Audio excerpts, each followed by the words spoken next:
R2-D2 has destroyed capital ships, blown up battle stations, and killed, by some counts, over 300,000 people. Chopper has a body count around 50,000 and commits what can only be called war crimes just for the fun of it. And somehow, neither of them made the list of most terrifying droids in Star Wars.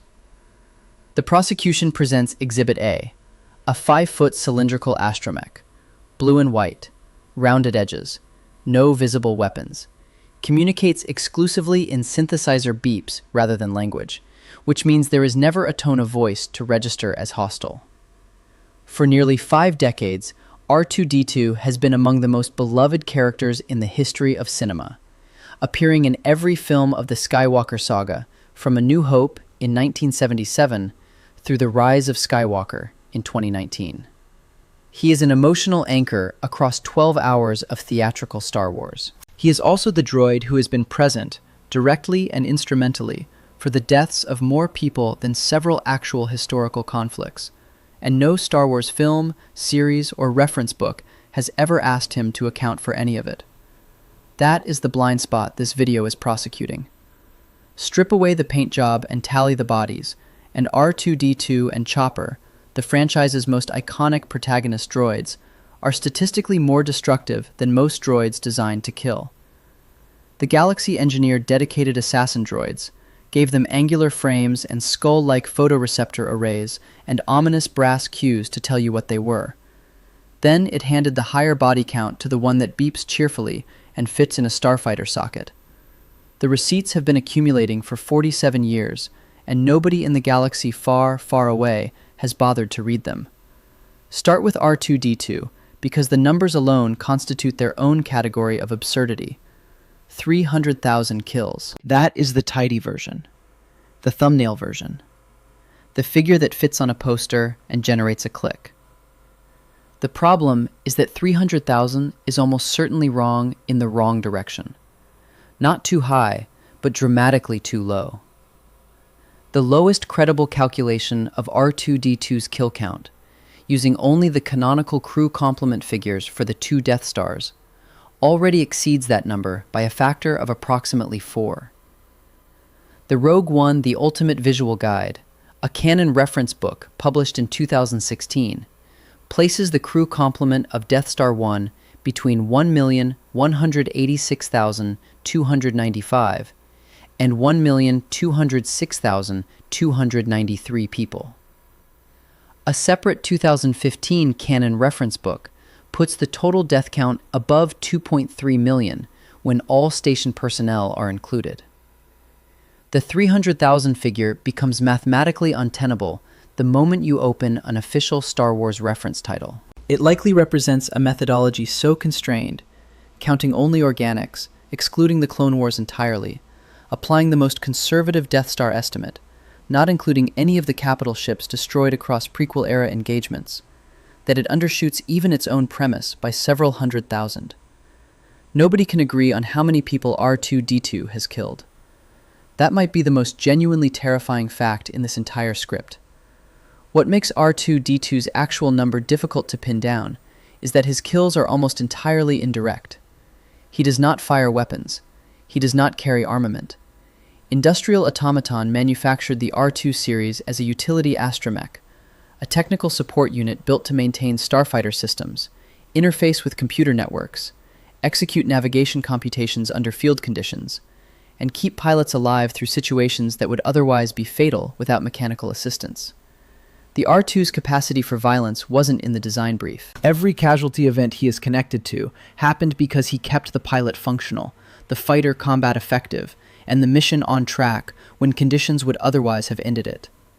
The downstream consequences of that technical support scaled to strategic levels that no one at Industrial Automaton apparently thought to calculate, and the franchise has been quietly grateful for that oversight ever since.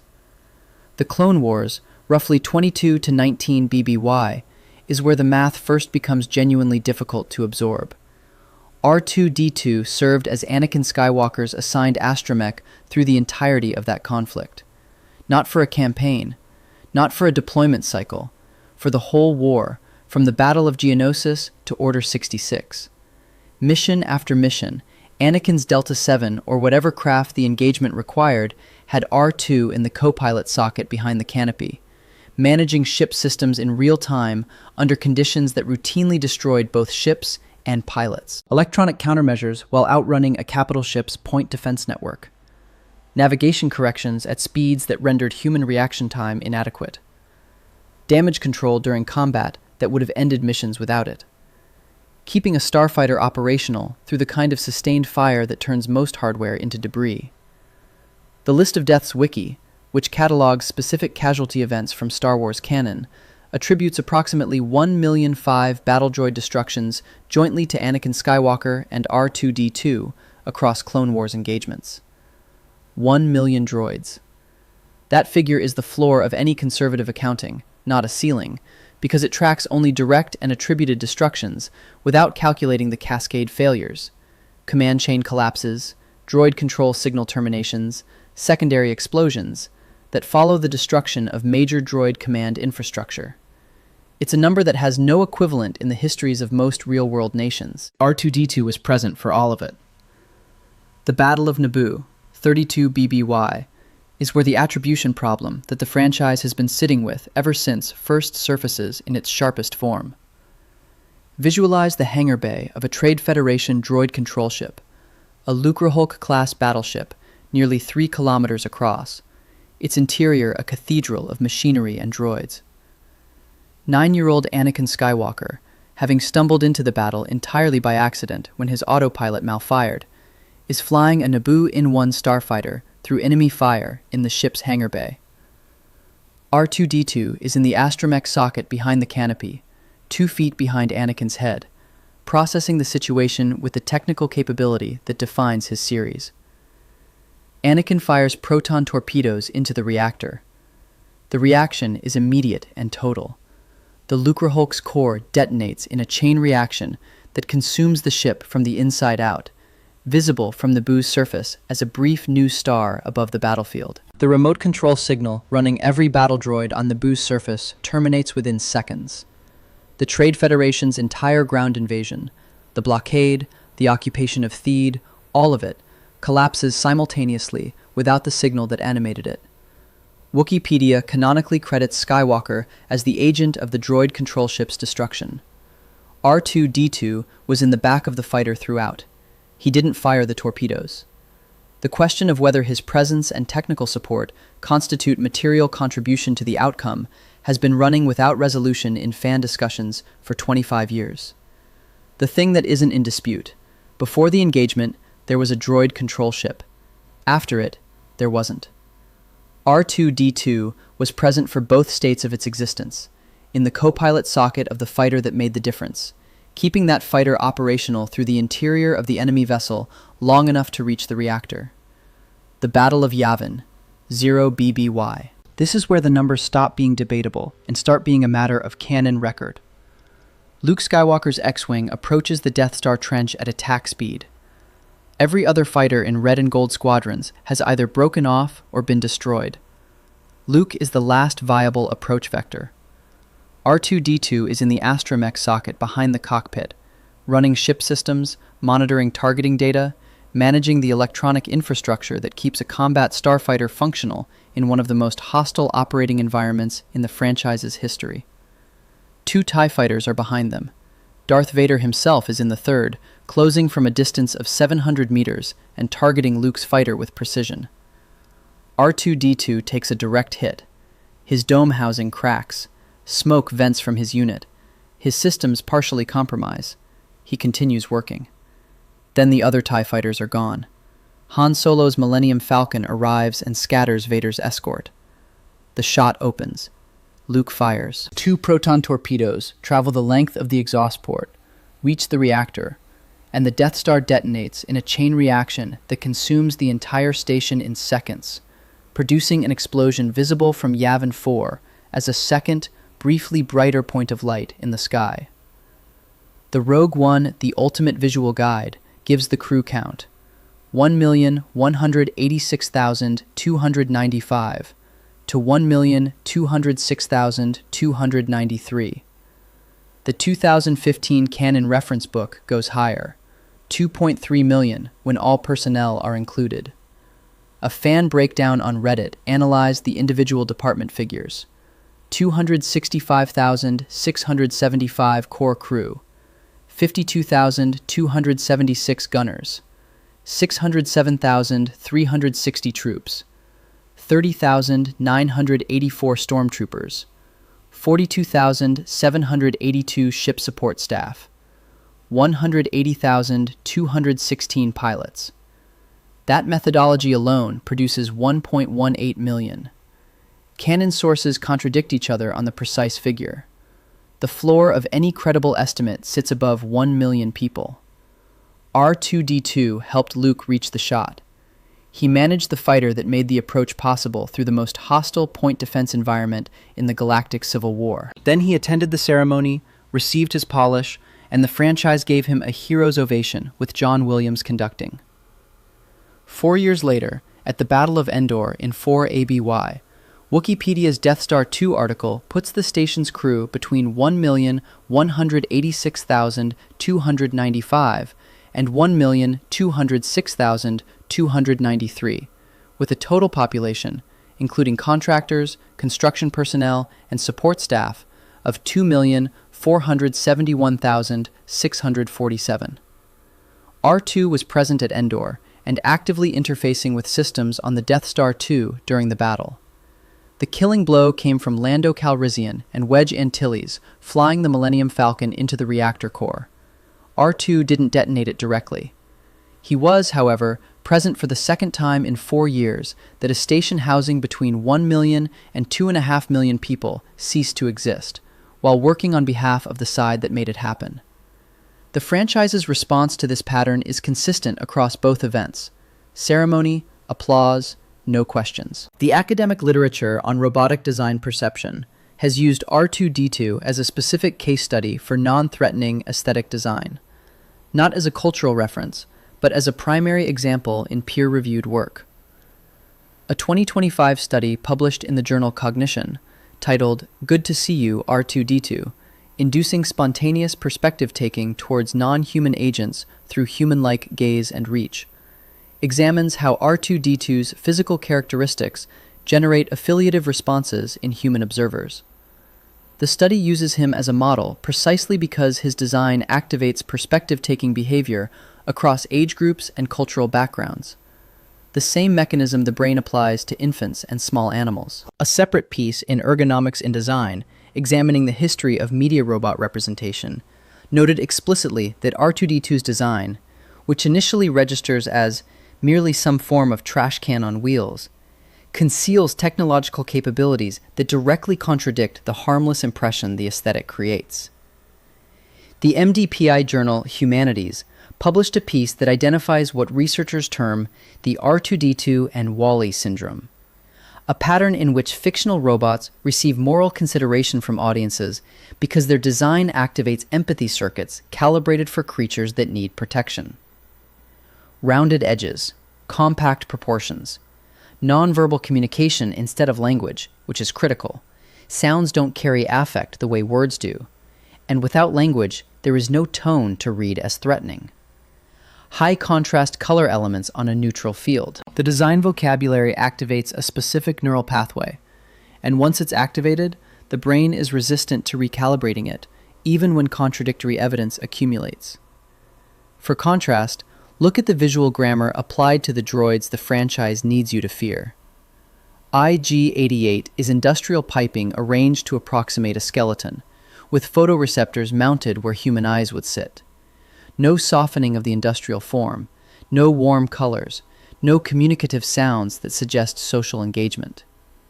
B-1 battle droids have hollow cranial structures that register as skulls, and voices pitched for bureaucratic indifference to their own mortality. Phase 3 Dark Troopers are armored weapon platforms with zero softening design elements. No rounded surfaces, nothing that signals anything other than function. The visual grammar is angular equals threatening, rounded equals safe, and the franchise applies it with enough consistency that it functions as a rule that preempts conscious assessment. You know what the droid is before it does anything. The aesthetic tells you. R2-D2 has rounded edges and a kill count in excess of 1 million by any methodology that includes Clone Wars battle droids. The design has been winning that argument for 47 years without producing a single frame of in-universe moral reckoning. Not one character across 9 films and multiple animated series has ever asked R2-D2 to account for anything. He is perhaps the most consequential military asset in the history of the Rebel Alliance, and the closest the franchise has come to acknowledging this is a medal ceremony and a comedy beat about his height. If R2-D2 is the prosecution's opening exhibit, a compelling statistical case, strongly anchored in canonical crew complements and battle records, Chopper is the summation argument. Chopper is where the case stops being about statistics and becomes about something else entirely, something the numbers alone can't fully capture. C1-10P goes by Chopper. He is a C1 series astromech, compact and asymmetrical, where R2-D2 is symmetrical and clean. The official StarWars.com databank entry describes him as a beat-up, patched-together astromech droid dating back to the Clone Wars. C1-10P, or Chopper, is a reliable droid who has served with Hera Syndulla. That is the official description. Rescued from a crashed Y-wing spaceship and rebuilt to serve aboard the Ghost, the freighter operated by Hera Syndulla's rebel cell, the Spectres. The description is measured, careful, and conspicuously silent about what decades of active warfare, followed by an event catastrophic enough to destroy a Y-wing, may have done to a droid's behavioral parameters. The show, across 4 seasons of Star Wars Rebels, fills that silence with specificity. Picture what Chopper actually looks like aboard the Ghost. He is shorter than R2-D2, with mismatched replacement components that document his repair history in metal and circuitry, each patch job a record of a conflict he survived when the hardware around him didn't. His locomotion has a slightly lurching quality, the asymmetry of his leg configuration producing a gait that reads as both purposeful and slightly unpredictable. The sound design gives him a characteristic electronic grumble that sits tonally between complaint and low-level threat. Watch him in a scene with the sound off, and he registers as a worn-out utility droid. Turn the sound on, and something in the auditory register produces unease before he has done anything. The franchise frames this as personality. It has spent 4 seasons providing evidence that suggests a different classification. Within the first 10 episodes of Season 1, Chopper makes multiple documented attempts to cause serious harm to Ezra Bridger, a teenager who is nominally a protected member of the Ghost's crew, the closest thing the show has to a main protagonist, someone who is supposed to be under the protection of the people he serves with. These aren't misread social cues or rough droid affection. These are targeted incidents against a specific individual who is identified as crew, and the show frames them as character comedy. The laugh works, and the mechanism by which it works is worth understanding. By the time the audience recognizes the pattern, they've already been conditioned by the episode framing to file it under Chopper's established personality, rather than under threat assessment. That conditioning is doing the same ideological work as the rounded edges and the beeping. The medium changes. The result is identical. Season 1, Episode 13. An Imperial boarding situation. 4 stormtroopers are present in a corridor Chopper controls access to. He opens an airlock. The physics of rapid atmospheric venting in a pressurized corridor produce a predictable outcome. All 4 stormtroopers are pulled into the vacuum of space. Loss of atmospheric pressure at that exposure level produces death within approximately 30 seconds in an unprotected individual. The show presents this with its standard visual grammar for Chopper incidents: a quick beat, a comedy musical cue, and movement to the next scene. He didn't do this because an airlock was the only option available. He had access to the airlock controls. He evaluated what that access produced as an outcome. He selected it, executed it, and moved on with no discernible processing of the result.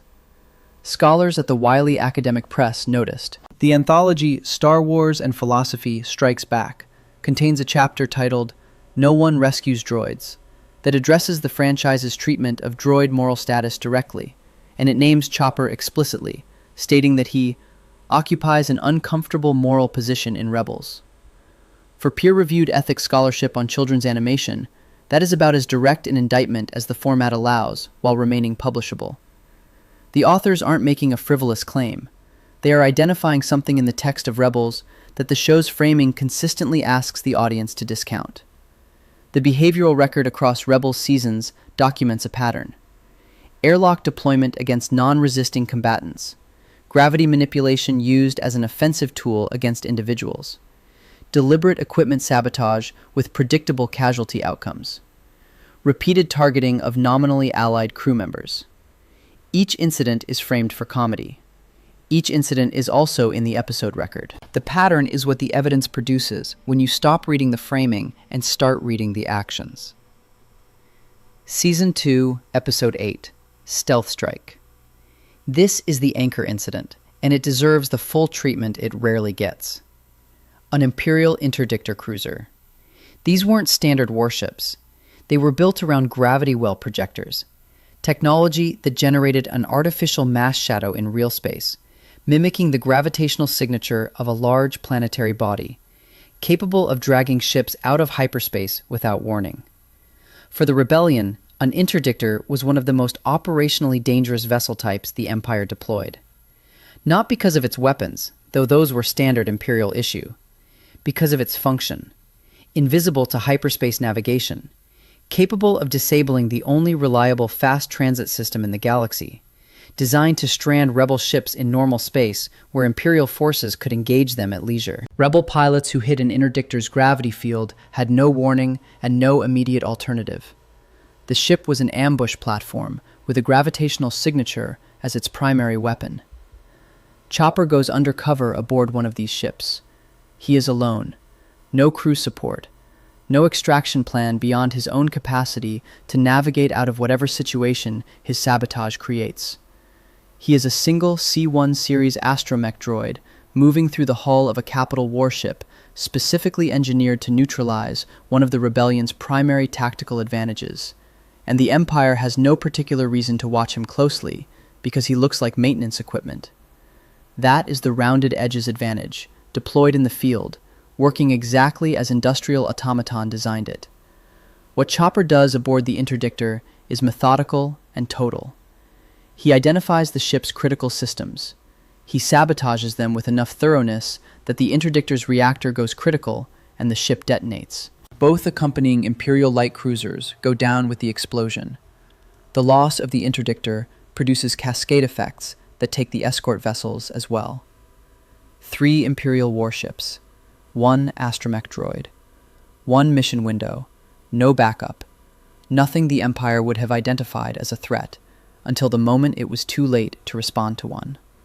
Fan calculations put the crew estimate for those 3 vessels at approximately 50,000 people in that single engagement. This methodology tracks the standard crew complements for Imperial interdictor cruisers and their light cruiser escorts, which run in the hundreds to low thousands per vessel, and produce a combined estimate in the tens of thousands for 3 ships. The Fandom List of Deaths wiki, using strict on-screen methodology and counting only explicitly confirmed kills, credits Chopper with 4,414 direct kills across his full Rebels run. Screen Rant independently calculated nearly 4,500 Imperials, verifiable from on-screen material across the series.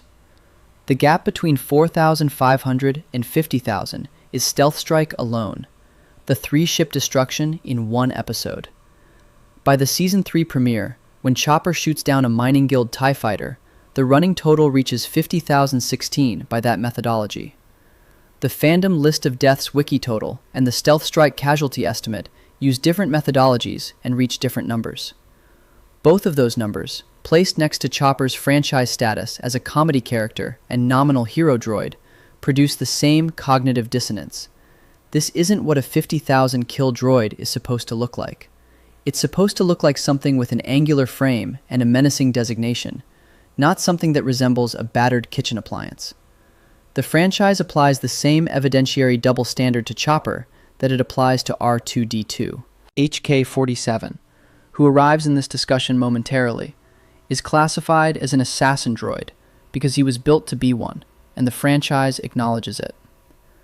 Chopper was manufactured as a C-1 series astromech utility droid. What he became, across Clone Wars service, a crash catastrophic enough to destroy his Y-Wing, and 4 seasons of Rebels, is something the franchise classifies as personality rather than threat level. Cranky, chaotic, grumpy are the adjectives the coverage applies. The episode record applies different adjectives, and some of those adjectives appear in a chapter of a wily academic anthology. Here is where the competing definitions of terrifying reach their resolution, and Chopper is the mechanism. The kill count faction's position is direct. Terrifying equals statistical destruction. Body count equals lethality equals terrifying. And a droid with 50,000 kills is more terrifying than a droid with 500, by definition.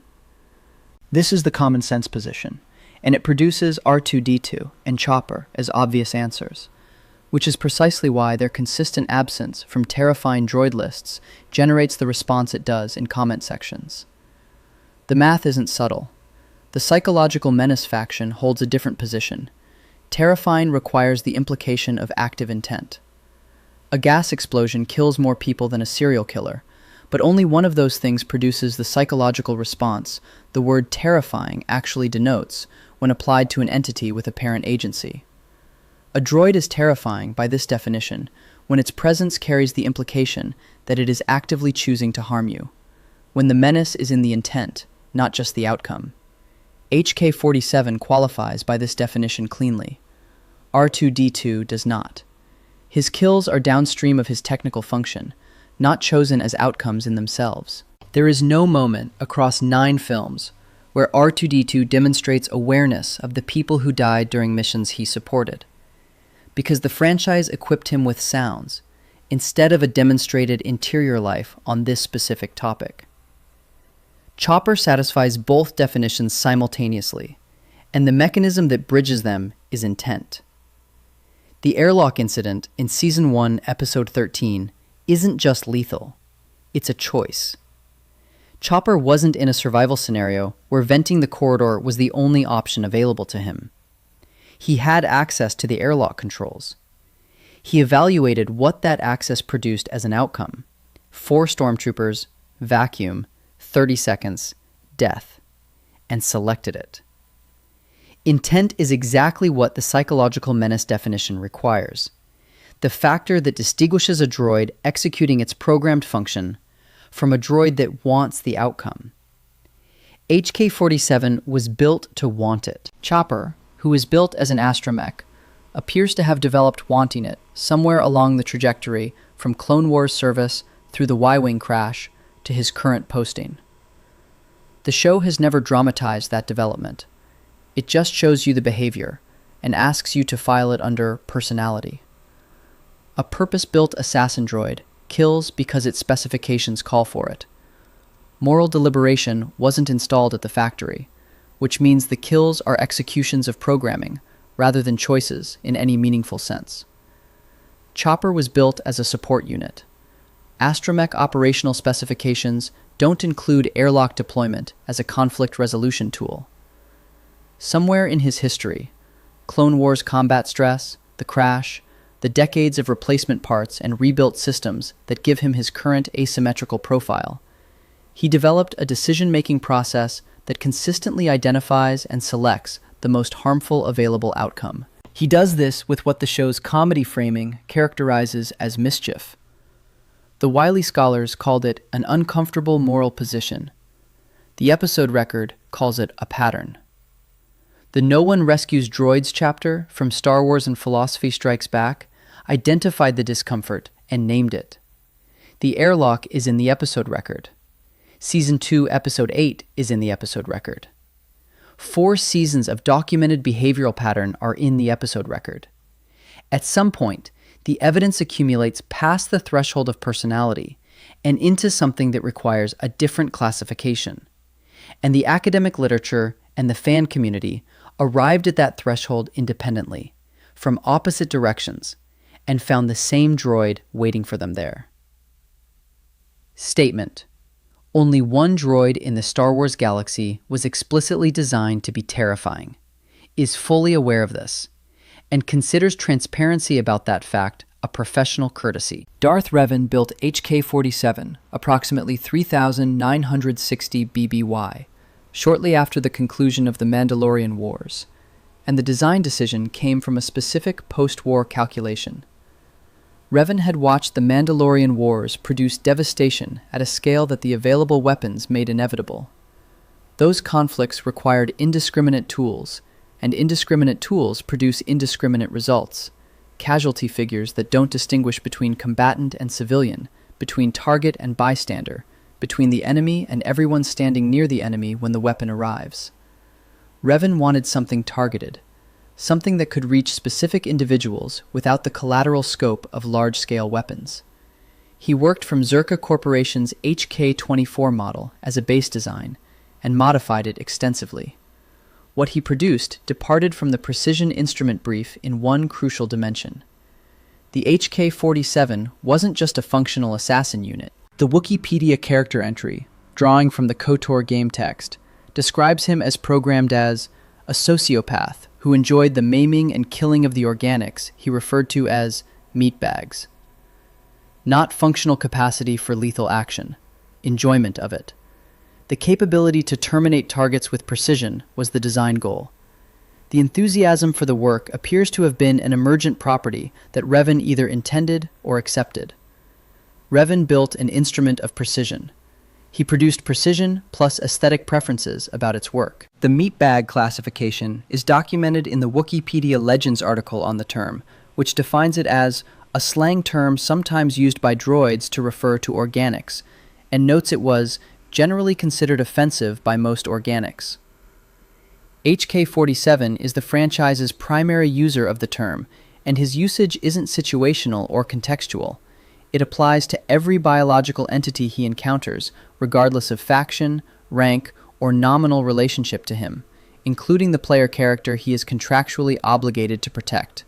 The term is a worldview, a settled, considered position on the categorical status of organic life relative to droid intelligence, delivered with the same precise formality as everything else HK-47 communicates.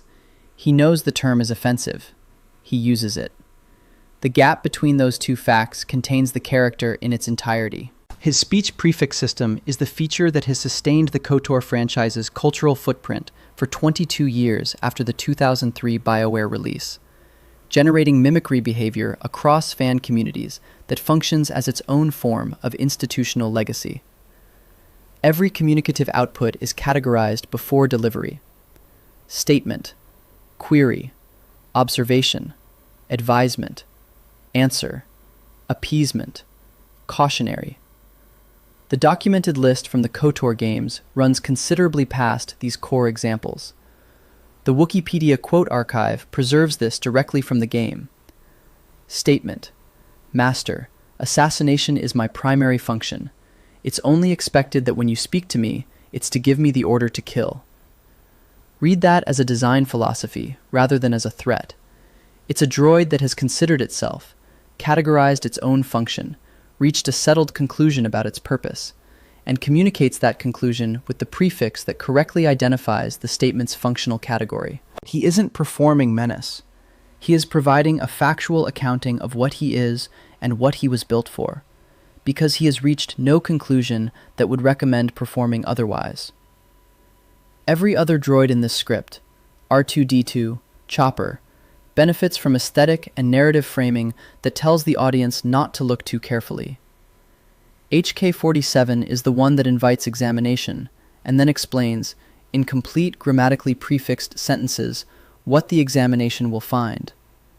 Knights of the Old Republic introduced him in 2003 with his memories suppressed, available for purchase on the surface of Tatooine, a desert world at the edge of Republic space, its anchorhead settlement a crossroads of Circa Corporation merchant operations and exchange crime syndicate influence, isolated enough from central authority that a droid with a suppressed history could move through the market without generating the right questions. The game presents HK-47 as a second-hand merchandise item, discovered in a shop inventory. his history unclear, and his previous owners unaccounted for. His prefixes are present from the first conversation. His categorization of the player character as master arrives immediately. His characterization of all other biological entities as meatbags is established within the first 10 lines of dialogue. He is completely transparent about what he is from the first moment he is activated, because he was designed to be what he is, and has never been given a reason to pretend otherwise. The game's central revelation, that the player character is Yavin, a Sith Lord whose memory was erased by the Jedi Council, mirrors HK-47's own arc through the narrative. As Yavin's identity is restored across dozens of hours of gameplay, through evidence and confrontation, and the gradual assembly of a history that was deliberately destroyed, HK-47's suppressed memories of his original master return in parallel. Not all at once, in fragments, as the player's own identity assembles itself, the relationship between creator and creation pieces together from the other direction. A Sith Lord who became an amnesiac hero, and the assassin droid the Sith Lord built, who has been running on suppressed memories of someone he recognizes as essential, finding each other again, without quite knowing what they were to each other, until they are already indispensable. That isn't a bad character arc for a droid introduced as a shop inventory item on a mid-game planet. Knights of the Old Republic 2, The Sith Lords, released in 2004, gives players HK-47 closer to his original configuration. Mitra Surik, the Jedi exile, finds him damaged and rebuilds him, where KOTOR 1 built a narrative wall between the player and HK-47's genuine character through the memory suppression arc. KOTOR 2 removes that wall. Forum consensus across 20 years of KOTOR community discussion has settled on a consistent position. HK-47 in the second game is the more fully realized version, the character Yavin actually built, with the complexity the suppression arc in the first game held at partial distance. His primary mission thread in KOTOR 2 involves identifying and destroying HK-50 units, inferior copies produced in larger manufacturing runs by parties who reverse-engineered his design without replicating the craftsmanship. A droid that launches a targeted extermination campaign against counterfeit versions of itself is expressing something about its concept of identity with more clarity than most organic characters manage across entire trilogies. The HK-50s are wrong. They carry his designation without his character. He treats this as an intolerable condition that requires correction. HK-47 appears again in Star Wars: The Old Republic, MMO, set approximately 300 years after the events of KOTOR. Still functional, still categorizing his communication with function prefixes.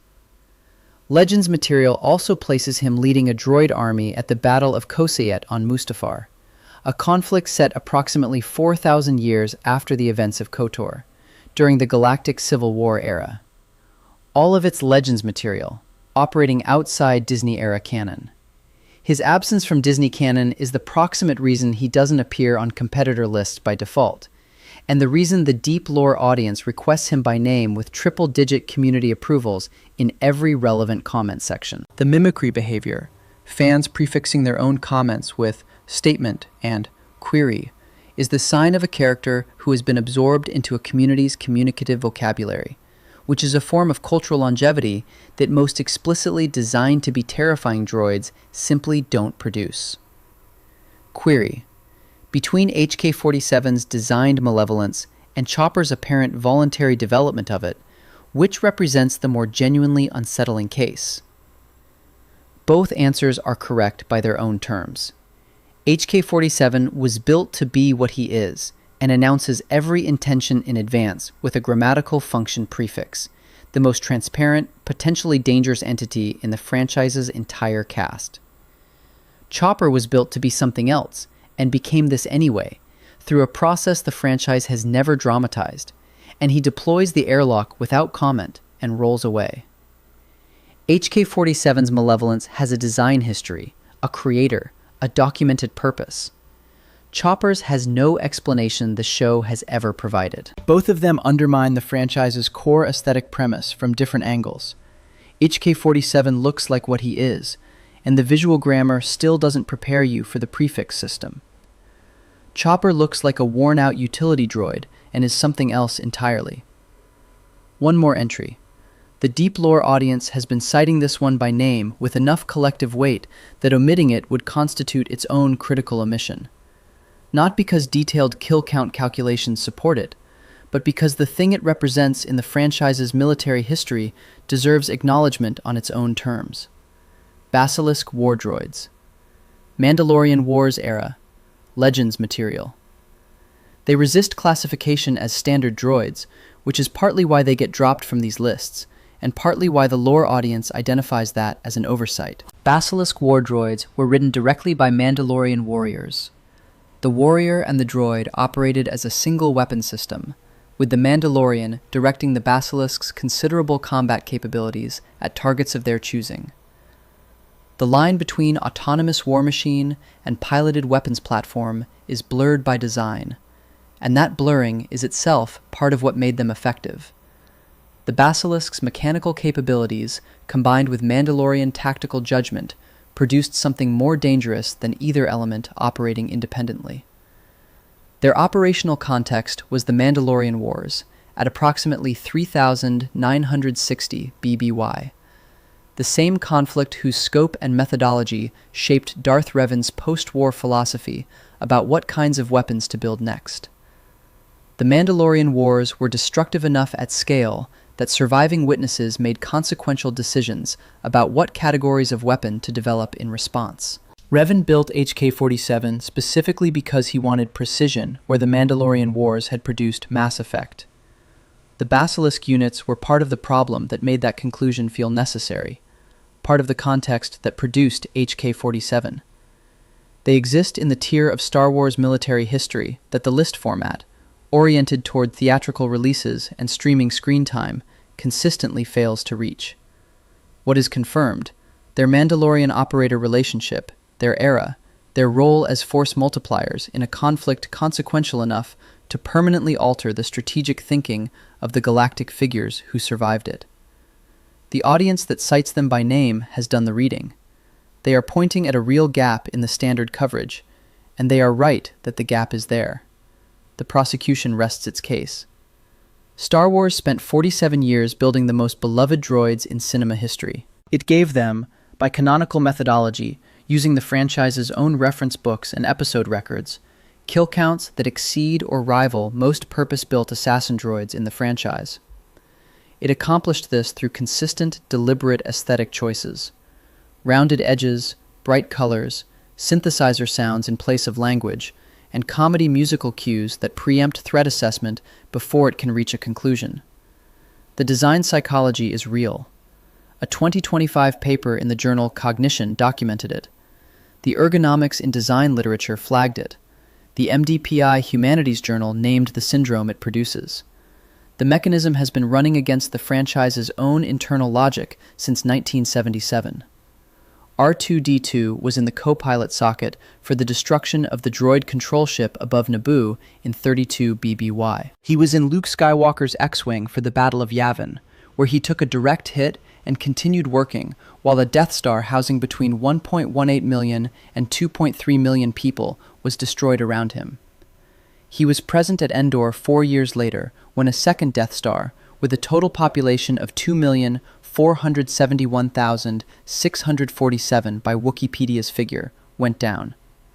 He served as Anakin Skywalker's astromech through the entire Clone Wars, during which the List of Deaths wiki attributes over 1 million battle droid destructions to the Skywalker R2 pairing. Across 9 films and a decades-long animated series, with comedy music playing and the franchise's full moral endorsement, he has never been asked a single question about any of it. He received a medal. The franchise moved on. Chopper carries approximately 50,000 kills, anchored to a single afternoon in Rebels Season 2, Episode 8, when he sabotaged an Imperial interdictor cruiser and its 2 escort vessels simultaneously, alone, with no backup. He has also opened airlocks on stormtroopers, made documented attempts on a crewmate across Season 1, and demonstrated through 4 seasons of Rebels that his conflict resolution process consistently selects the most harmful available outcome and then shows no evidence of registering the result as significant. He satisfies both competing definitions of terrifying simultaneously: statistically destructive by body count and psychologically menacing because the evidence across the series demonstrates the outcomes aren't incidental to his function. They are chosen. The wily scholars identified an uncomfortable moral position. The episode record explains why the position is uncomfortable. HK-47, constructed by Darth Revan in 3960 BBY from a Zerka Corporation HK-24 baseline, is the only droid in this entire case who was built from the design specifications to be exactly what he is, acknowledges it openly, and delivers that acknowledgement in complete, grammatically prefixed sentences. Statement: Master, assassination is my primary function. It's only expected that when you speak to me, it's to give me the order to kill. He is the most transparent, potentially dangerous entity in the franchise's droid lineup. He is also the only honest one. The franchise told you, across every film and series and reference book published in 47 years, that what something looks like determines whether it's held accountable for what it does. Rounded and beeping gets a ceremony. Angular and articulate gets classified as a villain. The receipts assembled here say that framework was never accurate. It was a narrative convenience, applied consistently enough to feel like natural law, that kept audiences from looking too carefully at what they were cheering for.